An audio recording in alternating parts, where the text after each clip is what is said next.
सावन के महीने में भगवान शंकर का स्मरण करना, जाप करना, उनका ध्यान करना बहुत लाभकारी होता है।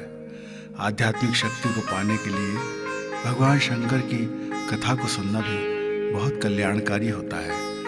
आइए आज हम कथा सुनते हैं ऋषि मार्कंडे जी की। ऋषि मार्कंडे जी की चिरंजीव बनने की कथा पद्म पुराण के उत्तराखंड में है। कथा कुछ ऐसी है कि मृकंडु मुनि ने अपने पत्नी के साथ घोर तपस्या करके भगवान शिव को प्रसन्न किया और उनसे वरदान के रूप में पुत्र मार्कंडे को पाया। भगवान शंकर ने मृकंडु से पूछा कि तुम्हें दीर्घ आयु वाला गुणहीन पुत्र चाहिए या अल्प आयु वाला गुणवान पुत्र। तब मृकंडु ने गुणवान पुत्र की कामना की।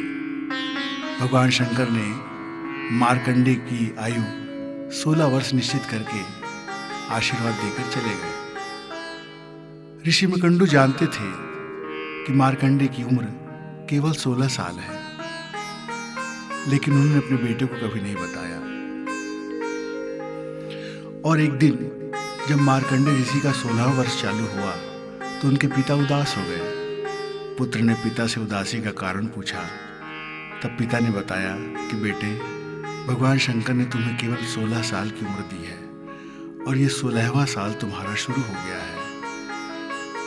उनकी बातें सुनकर मार्कंडे ने निश्चय किया कि अब वो पूरे मन से भगवान शंकर की पूजा करेंगे और उन्होंने शिवलिंग की स्थापना करके दिन रात भगवान शंकर के नाम का ध्यान करने लगे।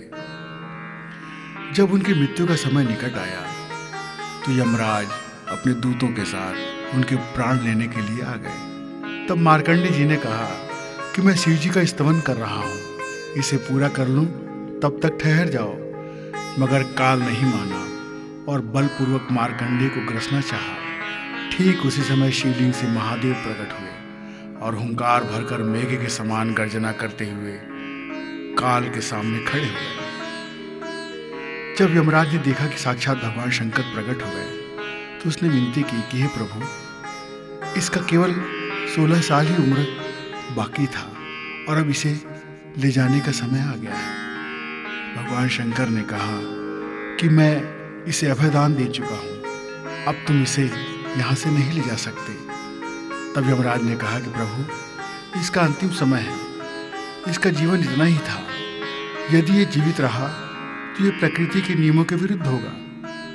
इस पर भगवान शंकर बोले कि मैंने अब इसे अभयदान दे दिया है, ये अल्पायु से दीर्घायु हो चुका है। और क्यों ना हो, साक्षात काल के देवता जब काल जिनके वश में हो वो यदि अभयदान दे दें तो कौन सा काल उस पर प्रभाव डाल सकेगा।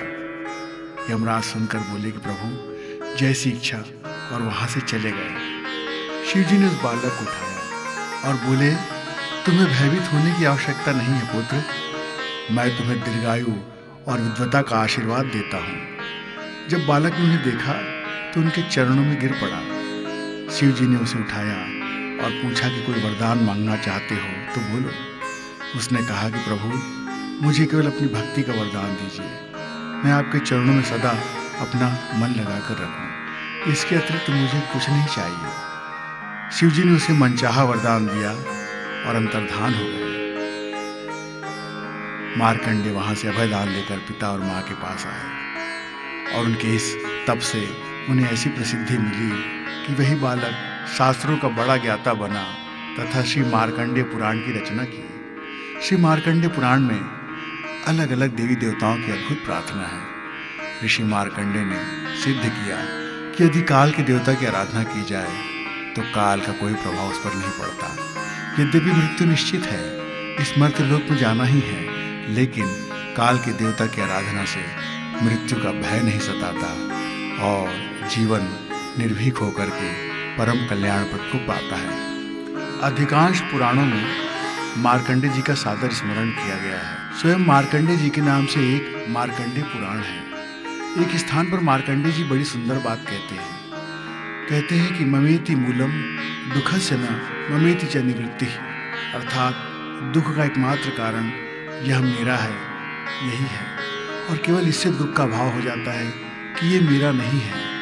इसी प्रकार पुराण का एक भाग देवी महात्म्य या दुर्गा सप्तशती के नाम से लोक प्रसिद्ध है। मार्कंडेय जी ने दुर्गा जी की अद्भुत आराधना की है। मार्कंडेय ऋषि सदैव याद किए जाएंगे इन ग्रंथों के माध्यम से, इन मंत्रों के माध्यम से, देवी उपासना जी के माध्यम से। और उन्होंने कहा कि जो तन मन से जितना अधिक सात्विक जीवन जीता है वही दीर्घायु और मृत्युंजयी होता है। मार्कंडेय जी के दीर्घायु होने का यही रहस्य है। लगातार भक्ति और प्रेम से पत्थर से भी परमात्मा प्रकट हो जाता है। ये मार्कंडेय जी ने अपने जीवन से सिद्ध करके बताया। ओम नमः शिवाय। उम्मीद है दोस्तों मेरी कहानी आपको पसंद आई होगी। हमारी मातृभाषा हिंदी को और हिंदी साहित्य को आगे बढ़ाने के लिए मेरी कहानियों को अपने दोस्तों और परिवार में शेयर करें और मेरे चैनल को सब्सक्राइब करके बेल आइकन को दबाना ना भूलें। जय हिंद, जय छत्तीसगढ़।